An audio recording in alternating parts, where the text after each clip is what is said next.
ये खबर KR मंगलम university द्वारा प्रस्तुत की गई है। देखिए, सारी पार्टियां चाहती हैं कि पेपर लीक के खिलाफ एक सख्त कानून बने और जब चर्चा होगी तो उसमें तमाम बातों को हम लोग वहां उठाएंगे। लेकिन सबसे बड़ा सवाल यह है कि जब आप साक्षी ही प्रस्तुत नहीं करेंगे कोर्ट के सामने, तो आप कितनी भी फास्ट ट्रैक कोर्ट बना लीजिए, क्या सजा मिल पाएगी? संजीव मुखिया जो नीट पेपर लीक का मुख्य आरोपी था 2024 का, उसके खिलाफ सीबीआई ने कह दिया कि कोई सबूत ही नहीं है। तो सवाल यह है कि इन जांच एजेंसियों के ऊपर किसका प्रभाव है? मोदी जी का है, भारतीय जनता पार्टी का है, और वही पेपर चोरों को बचा रहे हैं। ईडू टेस्ट कंपनी जो ब्लैक लिस्टेड कंपनी है, उसके मालिक का संबंध प्रधानमंत्री जी से भी है और मुख्यमंत्रियों से भी है। बीजेपी के राज्यों में ब्लैक लिस्टेड होने के बावजूद उसको ठेका मिल रहा है। तो ये प्रश्न है, इन सवालों का जवाब जब चर्चा होगी तो हम लोग मांगेंगे प्रधानमंत्री से और सरकार से। विपक्ष लगातार सवाल कर रहा था बिहार को लेकर भी, जहाँ पे प्रोटेस्ट के दौरान जो पुलिस AK-47 की गोली चलाएगी। आप सोचिए, AK-47 आप चला रहे हैं छात्रों पे।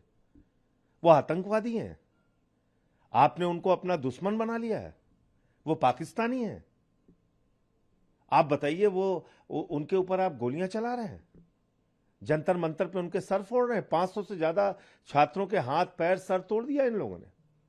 यहां पैलेट गन चला रहे हैं, वहां AK-47 चला रहे हैं। तो ये तो युवाओं की दुश्मन बन गई सरकार। सबसे बड़ा देशद्रोह का काम तो यही है जो मोदी की सरकार कर रही है, जो सम्राट चौधरी की सरकार कर रही है। अपने ही देश के युवा को आप मतलब AK-47 चला रहे हैं उसके ऊपर। अभी रिपोर्ट आई है कि जंतर मंतर पे पुलिस ने पैलेट गन का यूज किया था 20 तारीख को, जो बच्चों को रोकने। ये तो पहले दिन से हम लोग कह रहे हैं कि पैलेट गन का इस्तेमाल किया है इन लोगों ने। क्या इन सारी घटनाओं पे गृह मंत्री को सदन में आके बयान नहीं देना चाहिए कि किसके कहने पे ये सब कुछ हुआ? ये जानने का हक संसद को भी है और देश को भी है। बीजेपी सांसदों ने आज सदन में संसद के बाहर प्रोटेस्ट किया कि पंजाब में 6 पेपर लीक हो चुके हैं। पंजाब में कोई पेपर लीक नहीं हुआ। अपने पाप पर पर्दा डालने के लिए ये लोग इस तरह की नौटंकी कर रहे हैं। पंजाब में किसी प्रकार का कोई पेपर लीक नहीं हुआ। एग्जामिनेशन में चीटिंग हो रही थी, जो चीटिंग करने वालों को पकड़ा गया, पुलिस ने तुरंत पकड़ के उनके खिलाफ कार्रवाई की। कोई पेपर लीक नहीं हुआ पंजाब में। आपने ट्वीट किया जिसमें आपने बीजेपी की तुलना ओसामा बिन लादेन से की। भाषा नहीं, देखिए, भाषा पे भाजपाई ज्ञान दे रहे हैं कि बच्चों की भाषा सही नहीं थी। भाजपा पे ये भाषा के ऊपर गोदी मीडिया ज्ञान दे रहा है कि बच्चों की भाषा सही नहीं थी। गोदी मीडिया की भाषा सुनेंगे आप? किस तरह की भाषा बोलते हैं वो?